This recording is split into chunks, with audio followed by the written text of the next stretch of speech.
నిర్మాణంలో ఉన్న శంకర్ విలాస్ బ్రిడ్జ్ నిర్మాణ పనులను వైసీపీ నేతలు అంబటి రాంబాబు, మోదుగుల వేణుగోపాల్ రెడ్డి పరిశీలించారు.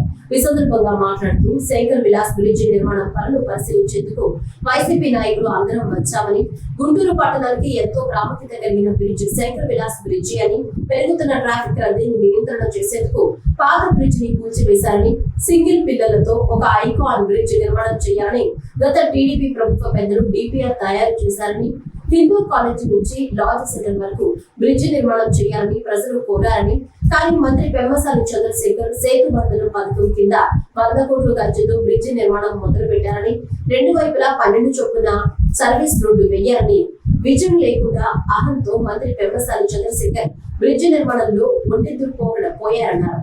సేతు బంధు కింద, సేతు బంధు అంటే మామూలుగా అక్కడ కూడా ఇచ్చారు, రెడ్డిపాలెం దగ్గర కూడా ఇచ్చారు, ఇక్కడ ఢిల్లీ దగ్గర కూడా ఇచ్చారు. 100 కోట్ల లోపే ఇస్తారు, పైన కూడా దట్ ఇస్ ది రూల్. దీనితో ఇస్తాడు 100 కోట్ల లోపల పని అయిపోతాం. దాన్ని శాంక్షన్ చేసుకున్నారు. అప్పుడే చెప్పాం మేము, అఖిల పక్షం కూడా మమ్మల్ని తీసినప్పుడు చెప్పాం, ఇది కరెక్ట్ కాదు.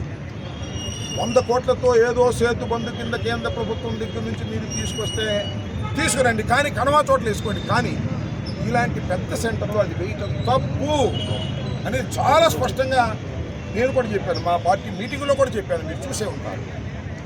అయినా లెక్క చేయలేదు. డ్యామ్ మాకు పవర్ ఉంది, మేము అధికారంలో ఉన్నాం అన్నారు. మొదలెట్టారు, పడగొట్టే ముందు ఏం చేయాలి? అటు 12 అడుగులు, ఇటు 12 అడుగులు సర్వీస్ రోడ్డు వేయాలి. సర్వీస్ రోడ్డు వేయాలంటే ఏం చేయాలి? పక్కన ఉన్న షాపులు తొలగించాలి. పక్కన ఉన్న షాపులు తొలగించాలంటే ఏం చేయాలి? వాళ్ళతో నెగోషియేట్ చేయాలి. తెల్లారిపాటికి వెళ్ళి రౌడీలాగా తొలగించేస్తారా? బెదిరిచేస్తారా? వాళ్ళు నెగోషియేట్ చేయాలి, వాళ్ళ ఫెయిర్ కాంపెన్సేషన్ ఇవ్వాలి, అంతేగా సెటిల్మెంట్ చేయాలి, రీసెటిల్మెంట్ చేయాలి. ఇవన్నీ చేసిన తర్వాతే ప్రజాస్వామ్య పద్ధతిలో చేయాలి. 2013లో ఒక యాక్ట్ వచ్చింది, లిక్విడేషన్ యాక్ట్. దాన్ని తప్పకుండా ఫాలో అవ్వాలి. ఫాలో అవ్వకపోతే ఒప్పుకో. కానీ ఇది ఫాలో కాల. ఈ 97 కోట్లతోనో 100 కోట్ల లోపుతో చేసేయాలని నిర్ణయించుకున్నారు. అది ఒక తప్పు నిర్ణయం. ఆ నిర్ణయానికి ఇవాళ పెమ్మసాని గారు సమాధానం చెప్పాలి అని అడుగుతా ఉన్నా.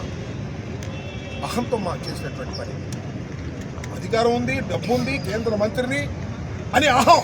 అనుభవం లేదు, ఎక్స్పీరియన్స్ లేదు, అహం మాత్రమే ఉంది. విజన్ అంతకంటే లేదు. చంద్రబాబు నాయుడు గారు విజన్ అంటారు కదా, విజన్తో పెట్టే ఇది నాకు అర్థం కాలేదు. సర్వనాశనం చేసే కార్యక్రమానికి ఇవాళ పెమ్మసాని అనేటటువంటి ఒక కేంద్ర మంత్రి, పార్లమెంటు సభ్యులు వారు దీన్ని సర్వనాశనం చేసే పరిస్థితికి వచ్చారు. ఆయన ఇంట్రెస్ట్ అయితే కదా నాకు తెలియదు. తెలివి తక్కువతనం అన్నాం. అహం, డబ్బు ఉంది, అధికారం ఉంది, అభ్యంతరంగా కేంద్రంలో మంత్రిని అయ్యా